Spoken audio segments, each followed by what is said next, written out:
Good morning to all of you. In the last video, we discuss is completed for the theoretical portion of amalgamation, absorption, as well as reconstruction. Now, from today, we are going to see the practical part of this topic. We know, as per our discussion, that purchasing company makes payment to the selling company. Purchasing company is known as transferring company, and selling company is known as transferor company. Whatever the purchasing company makes payment to the purchasing company, it is called as purchase consideration. Now, this purchase consideration can be calculated by four methods. The first one is the net asset method, net payment method, lump sum method, and intrinsic value method. Now, today we are discussing how to calculate the amount of purchase consideration by using difference method.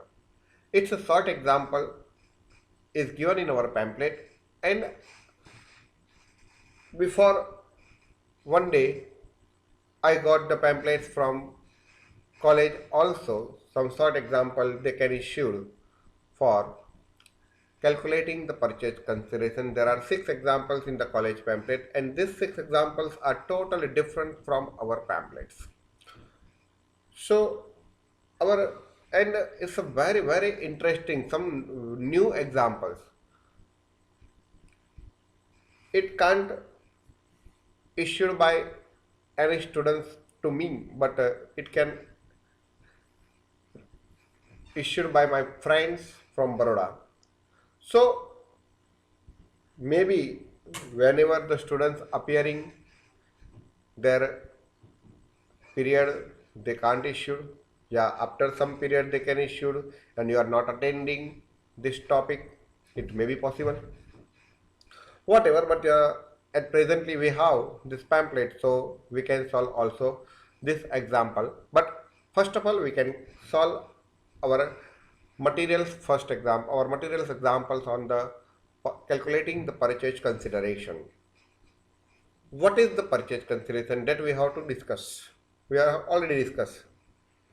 Now in the purchase consideration,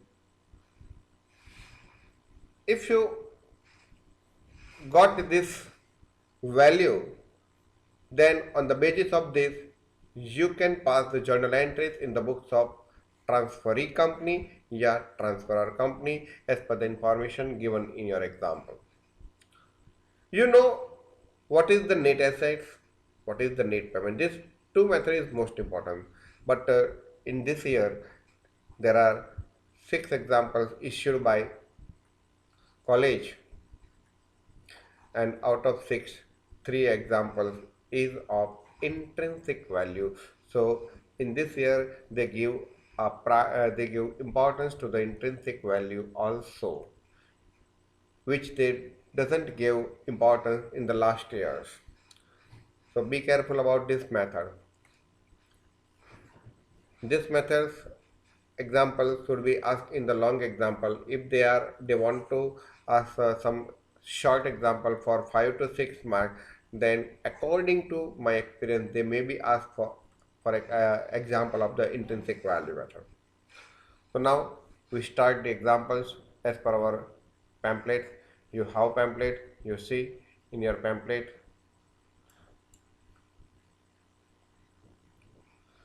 the first example, page number 18, net asset method. Be careful about this.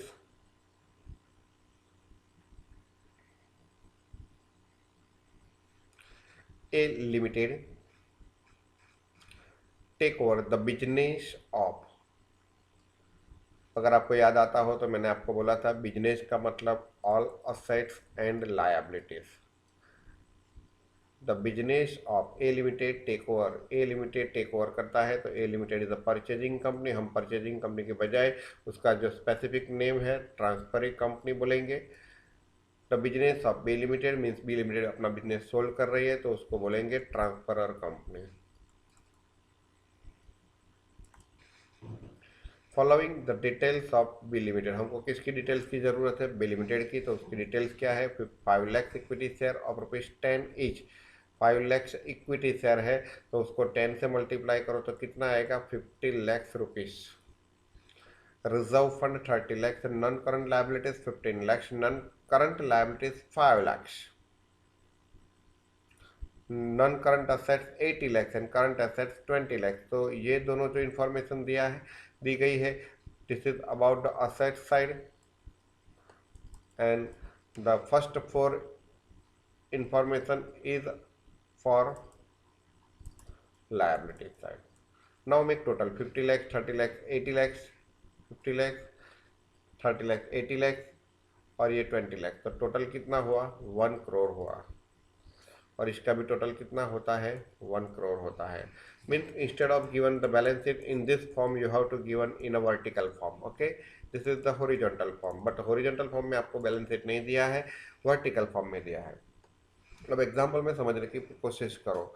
A limited transferee company है जो business ले जाती है। Business का मतलब all the assets and liabilities B limited का।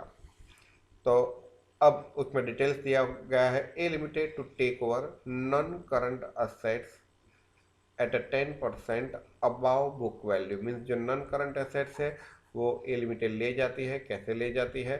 तो above book value, तो ये वैल्यू ले जाती है plus 10%। And current assets eight a book value, और करंट एसेट्स भी ले जाती है। उसमें कुछ नहीं लिखना है क्योंकि बुक वैल्यू में ले जाती है। अगर कुछ डिफरेंस होता तो हम लिखते हैं। तो स्पेसिफिक इंफॉर्मेशन दिया है कि करंट एसेट्स कौन सी वैल्यू में ले गए हैं और नॉन करंट एसेट्स भी कौन सी वैल्यू में ले गए हैं। A limited to take over all the non-current liabilities at a 90%। Non current liabilities 90%, तो ये नॉन करंट लाइबिलिटीज भी ले जाते हैं, वो इन्फॉर्मेशन दिया है। 90% का मतलब -10%, उसका मतलब क्या हुआ? 10% लेस वैल्यू में ले जाते हैं। And the current liabilities at a 5% less than book value, और करंट लाइबिलिटीज कौन सी वैल्यू में ले जाते हैं? Less than 5% book value. तो ये करंट लाइबिलिटीज भी ले जाते हैं और वो भी 5% लेस देन बुक वैल्यू, ऐसा लिखा है। तो ये इंफॉर्मेशन हमको दिया है। ओके, अब आपको समझना है ए लिमिटेड कौन है? Transferee company. A limited issued 6 lakhs equity share. कितने इक्विटी शेयर इश्यू कर रहे हैं? 6 lakh equity share of rupees 10 each. 10 रुपये का शेयर है। ए लिमिटेड मीन्स अब जब भी हम कैलकुलेट करें परचेज कंसिडरेशन, तब आपको खुद परचेजिंग कंपनी बन जाना है और आपको थिंकिंग करना है कि हम क्या पेमेंट कर रहे हैं। तो ए लिमिटेड मीन्स अब आप बन जाओ ए लिमिटेड। तो हमने बिजनेस टेक ओवर किया है और हम क्या इश्यू कर रहे हैं? 6 लाख इक्विटी शेयर इश्यू कर रहे हैं। तो कौन सी कंपनी का 6 लाख इक्विटी शेयर इश्यू करेंगे? तो हम अपनी ही कंपनी का, ए लिमिटेड का ही 6 लाख इक्विटी शेयर इश्यू करेंगे जिसके फेस वैल्यू 10 रुपीज़ में है। ऐसा जरूरी नहीं है कि 10 रुपये के फेस वैल्यू का शेयर 10 रुपये में ही इश्यू करेंगे। Here some information given, you see, again repeated, this A limited issued 6 lakhs equity share of rupees 10 each, fully paid up at rupees 12 to the shareholders of B limited। B limited के shareholders को issue कर रहे हैं। and the most important point, required amount of cash, और बाकी की रकम cash में। तो यहाँ क्वेश्चन आपको हुआ कि ये बाकी की रकम कितनी? कितना? कुछ नहीं दिया है। ऐसा दिया है कि आपने ये जो बिजनेस है वो हम 75 लाख में ले गए हैं। अगर ऐसा दिया होता कि ये हम 75 लाख में दे गए, तो 75 लाख में से ये माइनस करो तो बाकी का कैश मिल जाएगा, लेकिन nothing is inform to you.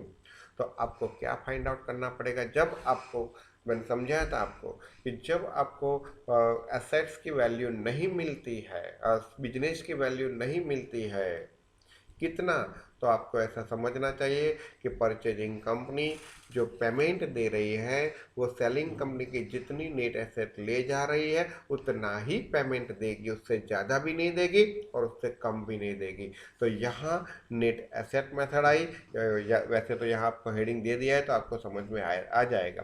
तो नेट एसेट में याद रखना है एक्सेस पेमेंट भी नहीं होगा और डेफिसिट पेमेंट भी नहीं होगा। अगर एक्सेस पेमेंट हुआ तो ज़्यादा जो पेमेंट हुआ वो परचेजिंग कंपनी का कैपिटल लॉस हुआ, और कम पेमेंट हुआ तो वो कैपिटल, वो परचेजिंग कंपनी का, ट्रांसफरी कंपनी का कैपिटल प्रॉफिट हुआ।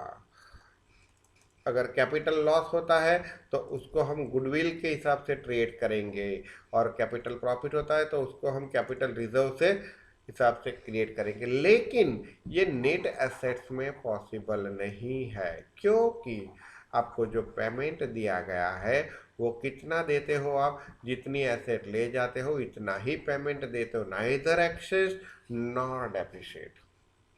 तो नाउ लेट्स स्टार्ट, कैसे कैलकुलेट करेंगे। तो देखो, आपने बिजनेस में ले लिया है तो पहले तो परचेज कंसिडरेशन कैलकुलेट करेंगे। तो यहाँ हेडिंग लिखेंगे स्टेटमेंट शोइंग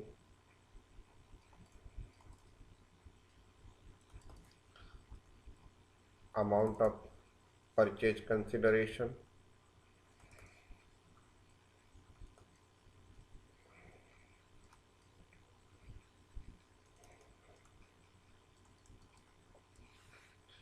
परचेज कंसिडरेशन जब नेट एसेट मेथड से हो तो ऐसा कॉलम ड्रॉ करना है, पर्टिकुलर्स और अमाउंट रुपीस, और ये जो पहला वाला कॉलम है वो एडलेस के लिए बाकी रखना है। तो पहले हम क्या फाइंड आउट करेंगे, परचेज कंसिडरेशन के लिए नेट एसेट फाइंड आउट करेंगे। तो नेट असेट पहले ये फाइंड आउट करेंगे। तो उसमें क्या लिखेंगे, agreed value of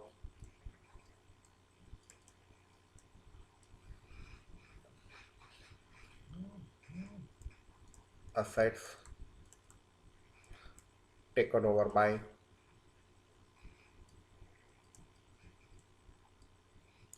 agreed value of asset taken over, बस इतना ही लिखना है। तो आपको अग्रीड वैल्यू दिया होगा, अगर आपको कोई अग्रीड वैल्यू नहीं दिया है तो आपको कौन सी वैल्यू कंसीडर करनी है, तो उस टाइम पे आपको उसकी बुक वैल्यू कंसीडर करनी है। लेकिन यहाँ आपको एग्जांपल में देखो अग्रीड वैल्यू दे ही दिया है। तो देखो असेट्स की वैल्यू कौन सी है, तो कि net assets, non current assets है 80 लाख और उसका 10% ज़्यादा, इसका मतलब 8 लाख ज़्यादा। तो तो कितना हुआ टोटल 88 लाख, और करंट एसेट्स 20 लाख में। तो यहाँ लिखेंगे नॉन करंट एसेट्स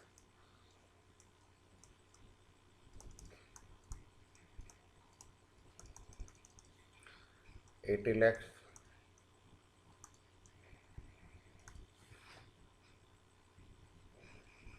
इसमें ऐड करेंगे करंट एसेट्स। अच्छा, इसकी वैल्यू कितनी है 20 लैक्स, तो टोटल हम जो असेट्स ले गए उसकी वैल्यू, सॉरी हियर 80 लाख तो थी, हम 10% ज़्यादा वैल्यू में ले गए तो 88 लाख, तो टोटल वैल्यू कितनी हुई 1,08,00,000। अब उसमें से क्या माइनस करेंगे,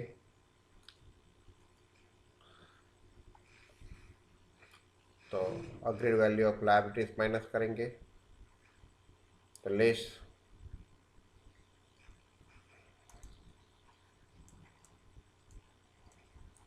agreed value of liabilities taken over। अब वो भी कितनी वैल्यू में ले गए हैं वो भी आपको इन्फॉर्मेशन दिया है। देखो, अग्रीड वैल्यू ऑफ लायबिलिटीज कौन सी कीमत कीमत पर ले गए हैं। तो यहाँ आप देख सकते हो कि 15 लाख की नॉन करंट लायबिलिटीज थी, वो 10% लेस में मीन्स 1,50,000 लेस वैल्यू में, उसका मतलब कितनी वैल्यू में ले गए, 30,50,000। और करंट लायबिलिटीज 5 लाख थी, उसकी 5% लेस, कम 5% कितना हुआ, 25,000। 10% के हिसाब से 50,000, तो 5% के हिसाब से 25,000, तो उसकी वैल्यू कितनी हुई, तो 5 लाख में से 25,000 माइनस करो तो 4,75,000। तो now non-current liabilities 13,50,000 and current liabilities 4,75,000, तो वो माइनस करेंगे। तो यहाँ लिखेंगे नॉन करंट लायबिलिटीज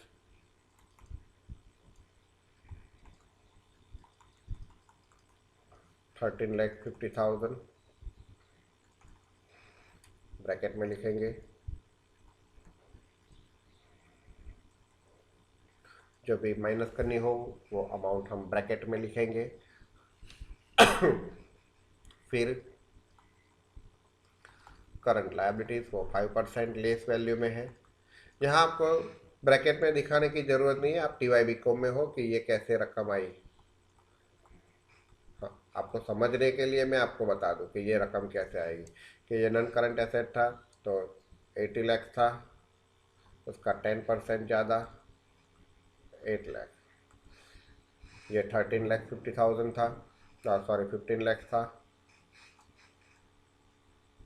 तो उसका 10% कम, तो 15 लाख।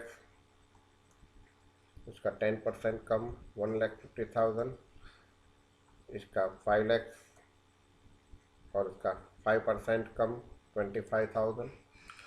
तो अब ये माइनस करो तो इसका टोटल कितना है, 13,50,000, 4,75,000, टोटल करो 1350 प्लस 50, सपोज 4,75,000, तो 14 प्लस 14 18 माइनस करेंगे। तो 1 करोड़ में से 18 लाख माइनस करो तो 90 लाख आएगा। 8 लाख माइनस करो तो 1 करोड़, फिर 10 लाख माइनस करो तो 90 लाख, और 90 लाख में से 25,000 माइनस करो तो कितना आएगा, 90 लाख में से 25,000 माइनस करो तो 89,75,000। तो ये जो आया उसको क्या कहेंगे हम, नेट असेट्स कहेंगे। ये हमको कंपलसरी फाइंड आउट करना पड़ेगा। अब हम पेमेंट कर रहे हैं, कैसे पेमेंट कर रहे हैं, तो हमको वो फाइंड आउट करना पड़ेगा। Purchase consideration discharge by,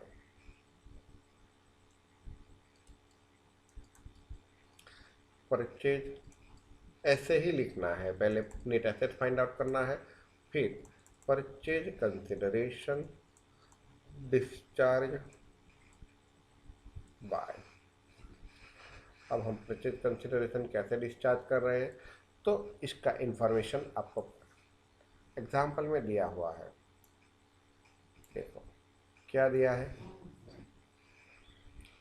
A limited issued 6 lakh equity share of ₹10 each, कितने में इश्यू कर रहा है, ₹12 per share and balance amount in cash. तो जो इश्यू कर रहे हैं वो कैसे कर रहे हैं, तो परचेज कंसिडरेशन,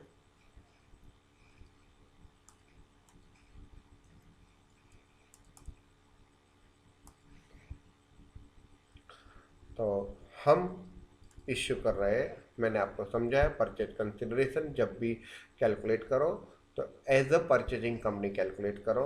तो equity share of A limited, कितना इक्विटी शेयर है, तो 6 लाख एट ₹12 ईच, तो 12 6 72, तो कितना हुआ 72 लाख। तो इसका मतलब क्या हुआ, आपने 72 लाख का तो इक्विटी शेयर ही इश्यू किया और बाकी की अमाउंट का कैश दिया। तो कैश। तो बाकी की अमाउंट कितनी, तो आपको देना था कितना, तो 89,75,000। उसमें से आपने 72 लाख कौन सा पेमेंट किया, शेयर के स्वरूप में पेमेंट किया in the form of equity share. तो बाकी की रकम कितनी हुई, तो 72 माइनस करो तो कितना हुआ, 17,75,000। 17,75,000। समझो, ये जो पोर्शन था वो नेट एसेट्स वाला, ये खत्म हो गया, ये एक पॉइंट। लेकिन आपको ऐसे अंडरलाइन नहीं करनी है, ये समझने के लिए मैं कर रहा हूँ आपको।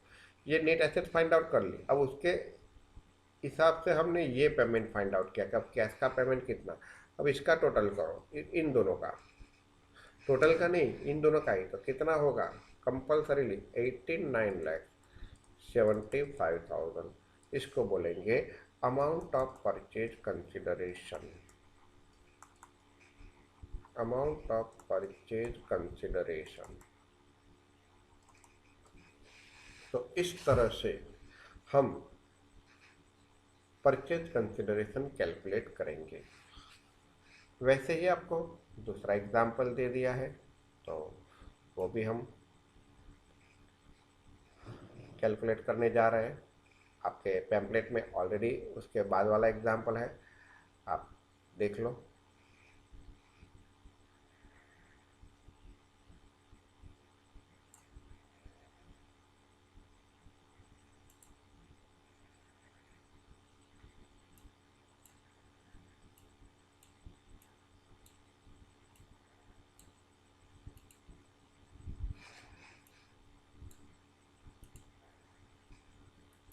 Next example,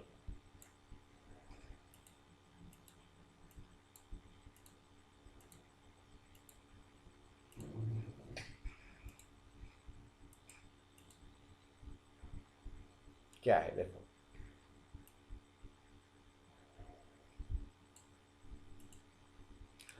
the balance sheet of B limited.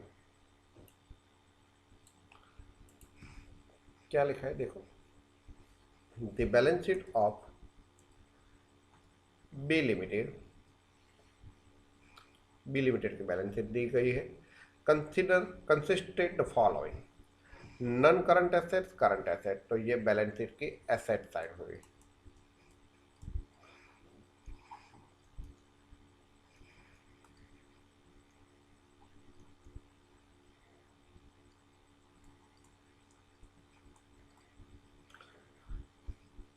Including cash लिखा है। Equity share capital, loan, current liabilities. ये लोन जो है लॉन्ग टर्म लोन है, तो वो कौन से हेडिंग में आएगी, नॉन करंट लायबिलिटीज, आप जानते हो। तो ये तीनों जो पॉइंट हुआ वो कौन सी साइड का हुआ, लायबिलिटी साइड का हुआ। अमाउंट दिया गया है, ए लिमिटेड टू ओवर, तो ये जो ए लिमिटेड है वो कौन हुई, purchasing company, that means transferor company.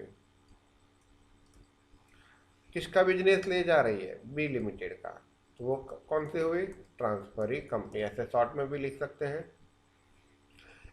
A Limited took over the business of B Limited and agreed to issue 80,000 equity share of ₹10 each, fully paid up। 10 रुपये का share fully paid up issue कर रहा है, इसकी value कितनी वो नहीं दिया है, तो नहीं दिया है तो फिर हम कौन सी वैल्यू कंसीडर करेंगे, 10 रुपीज़ की। आगे के एग्जांपल में दिया था 10 रुपीज़ की फेस वैल्यू का 12 रुपीज़ में ले जा रहे हैं, तो हमने उस टाइम पे एग्रीड वैल्यू 12 लिया था, लेकिन यहाँ हम कितनी लेंगे, 10 रुपीज़। सॉरी, यहाँ की ये बोला है एट अ प्रीमियम ऑफ ₹1 पर शेयर, मीन्स 1 रुपया प्रीमियम से। इसका मतलब इसकी एग्रीड वैल्यू कितनी हुई, 10 रुपीज उसकी फेस वैल्यू है, लेकिन एग्रीड वैल्यू कितनी हुई, तो 10 + 1 is equal to 11 rupees and the balance amount to be paid in cash. तो बाकी की रकम कितनी, ये क्वेश्चन मार्क हुआ। जब भी क्वेश्चन मार्क होगा तो वो कौन सी मेथड आएगी, net asset. The non-current assets were taken over at 10% above book value। कौन सी asset, non current asset. Example में देखो ये नॉन करंट एसेट कितनी है, 25 लाख, तो वो 10% अबाव बुक वैल्यू में ले जाते हैं। While current assets were taken over at 90% of the book value. 90% का मतलब क्या हुआ? 10% लेस बुक वैल्यू, तो ये -10%। Calculate the purchase consideration and also show the mode of payment. Mode of payment, कैसे पेमेंट देंगे वो भी आपको बताना है। तो यहाँ आप फिर से समझ लो क्या बताया है। तो यहाँ एक लाइन दिया था, A limited to cover the business. Business का मतलब क्या है? Assets and liabilities. अब यहाँ आपको ए लिमिटेड जो परचेजिंग कंपनी है वो कैसे नॉन करंट एसेट ले जाती है, कैसे नॉन करंट लायबिलिटीज ले जाती है, वो दिया है। इक्विटी शेयर तो ले जाने वाली बात ही नहीं, उन लोगों को तो पेमेंट करना है। लेकिन लोन कैसे ले जा रहे हैं, करंट एसेट्स कैसे ले जा रहे हैं, उसकी कोई इंफॉर्मेशन, करंट लायबिलिटीज कैसे ले जा रहे हैं उसकी कोई इंफॉर्मेशन नहीं दिया है। तो हम क्या कंसिडर करेंगे? और यहाँ आपको बोला है कि नॉन करंट एसेट है 10% above book value, current liabilities, current asset 10% lower book value. लेकिन लायबिलिटीज कौन सी वैल्यू में ले जा रहे हैं वो नहीं दिया है। तो हम क्या एज्यूम करेंगे? पहले बोल दिया कि बिजनेस टेक ओवर कर रहे हैं, तो बिजनेस का मतलब एसेट्स एंड लायबिलिटीज। तो कैसे कैलकुलेट करेंगे? तो देखो, हमें ऐसा समझना है लायबिलिटीज का बिजनेस जो ले जा रहे हैं उसका मतलब एसेट्स भी ले जा रहे हैं, लायबिलिटीज भी ले जा रहे हैं। एसेट्स की एग्रीड वैल्यू दिया है, लायबिलिटीज की नहीं दिया है, तो मैंने पहले ही समझाया। अगर कोई एसेट्स या लायबिलिटीज के पहले बोल दिया बिजनेस ले जा रहे हैं, उसका मतलब एसेट्स एंड लायबिलिटीज ले जा रहे हैं, लेकिन उसकी एग्रीड वैल्यू नहीं दी गई है, तो उसका मतलब ऐसा समझना है कि वो बुक वैल्यू में ले जा रहे हैं। तो इस एग्जांपल में एसेट्स की एग्रीड वैल्यू दिया है लेकिन लायबिलिटीज की एग्रीड वैल्यू नहीं दी है, तो we have to assume that they are taken over liabilities at a book value. so how to calculate the example, all of you see? तो 25 लाख नॉन करंट एसेट्स का 10% ज़्यादा वैल्यू। तो statement showing आपको फिर से, मेरा तो ड्रॉ किया हुआ है तो आपको फिर से लिखना पड़ेगा। Statement showing amount of purchase consideration, okay. उसमें नॉन करंट एसेट्स मैंने आपको बताया, उसमें लिखना है पहले net assets particular amount rupees, ऐसे कॉलम ड्रॉ करना है। उसमें पहले फाइंड आउट करेंगे नेट एसेट, क्योंकि यहाँ हमको मालूम पड़ गया है कि नेट एसेट्स मेथड कंसिडर करेंगे। तो 25 लाख रुपीज़ है और वो कैसे ले जा रहे हैं? 10% ज़्यादा बुक वैल्यू में ले जा रहे हैं। तो यहाँ आपको ब्रैकेट में बताना नहीं है, लेकिन ये मैं बता रहा हूँ आपके लिए। तो 25 लाख प्लस उसका 10% ज़्यादा, तो 2.50, तो कितना हुआ? 27,50,000। तो 27,50,000,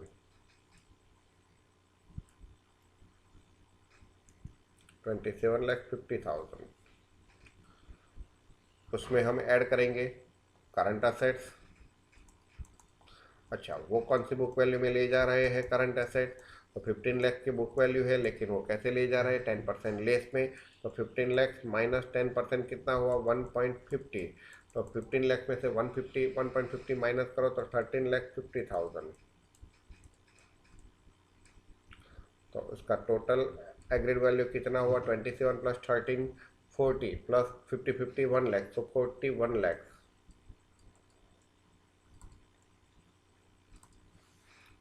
उसमें से हम लेस करेंगे agreed value of liabilities taken over. तो यहाँ हम लिखेंगे लेस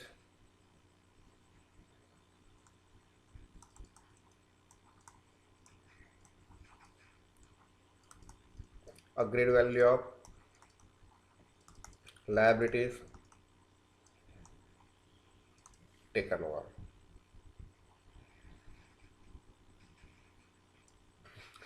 तो agreed value of liabilities taken over में कौन सी वैल्यू ले जा रहे हैं? तो लायबिलिटीज की कौन सी वैल्यू है? तो 10 लाख इक्विटी शेयर है, 25 लाख नॉन करंट लायबिलिटीज है और 5 लाख करंट लायबिलिटीज है। नॉन करंट लायबिलिटीज में क्या लिखा है? 25 lakh loan from financial institutions 25 lakh. तो यहाँ हम लिखेंगे loan from financial institution,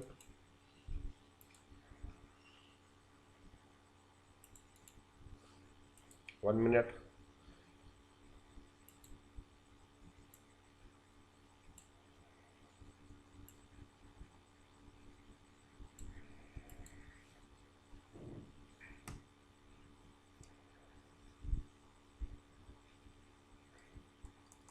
loan from financial institution, कितनी अमाउंट है उसकी, 25 लाख बुक वैल्यू में ले जाएंगे। कुछ दिया नहीं है तो हमें बुक वैल्यू कंसिडर करनी है और ब्रैकेट में लिखना है। और दूसरा क्या है, करंट लायबिलिटीज, उसमें भी उसकी वैल्यू नहीं दिया है तो कौन सी वैल्यू का कंसिडर करेंगे, तो 5 लैक्स। टोटल कितना हुआ, तो 30 लाख, तो 41 लाख में से 30 लाख माइनस करो तो कितना आएगा, 11 लाख। तो ये जो आया उसको क्या बोलेंगे हम, नेट असेट। तो यहाँ एक पोर्शन पूरा हुआ। अब इसका पेमेंट करना है तो वो पेमेंट हम कैसे कर रहे हैं, तो आपको बताया गया है कि पेमेंट करने के लिए क्या इंफॉर्मेशन दिया है, देखो।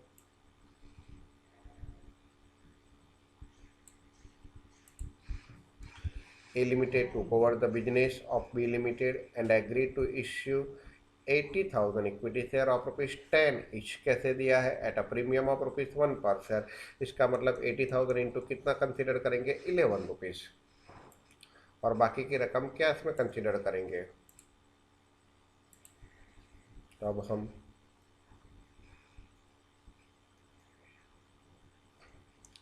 Purchase consideration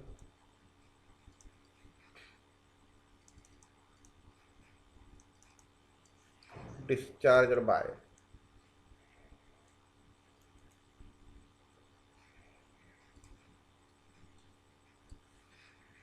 purchase consideration discharge by, तो क्या पेमेंट कर रहे हैं, तो पहले इक्विटी शेयर दे रहे हैं, कौन सी कंपनी है, तो ए लिमिटेड कंपनी है। परचेजिंग कंपनी अपना शेयर दे रही है तो लिखना है आपको A limited.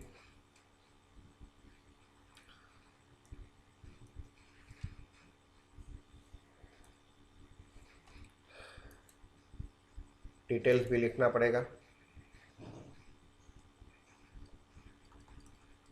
Equity share of A limited 80,000 equity share into ₹11, 8,80,000। और दूसरा कैश, टोटल 11 लाख देना है, उसमें से आपने 8,80,000 शेयर के स्वरूप में दे दिया। तो बाकी का कितना आएगा, 2,20,000। तो अब ये जो टोटल आया वो 11 लाख, उसको क्या बोलेंगे, अमाउंट ऑफ परचेज कंसिडरेशन।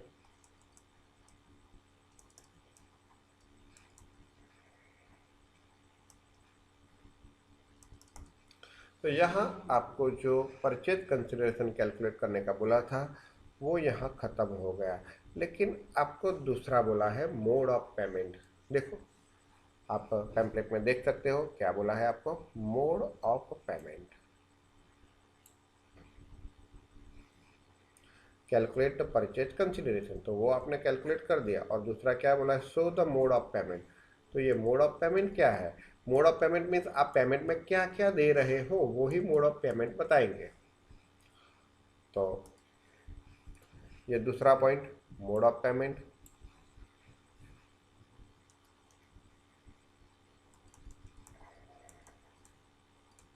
यहाँ जगह है इसीलिए ऐसे लिखता है, इसमें कॉलम जोड़ने की ज़रूरत नहीं होती है। मोड ऑफ पेमेंट, तो इक्विटी शेयर कैपिटल,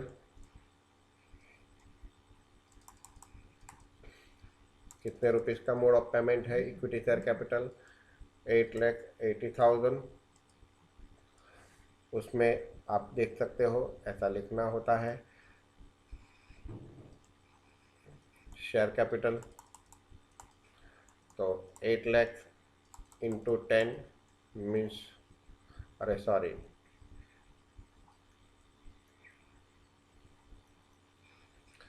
80,000 इंटू 10, क्योंकि 80,000 शेयर था ना, तो 8 लाख और सिक्योरिटी प्रीमियम, ये दोनों अलग करके दिखाना है आपको। 80,000, क्योंकि 80,000 इंटू 1, और दूसरा है कैश, तो कैश पेमेंट कितना हुआ 2,20,000। ऐसे मोड ऑफ पेमेंट आप दे तो रहे हो, लेकिन कैसे, तो ये जो इक्विटी शेयर है उसका बाइफरकेट करना है, शेयर कैपिटल और सिक्योरिटी प्रीमियम। तो ऐसे आपका सेकंड एग्जाम्पल यहाँ खत्म हुआ। Third example just you will try with your self. Next video में मैं उसका आपको सॉल्यूशन दूंगा। Good day, good bye.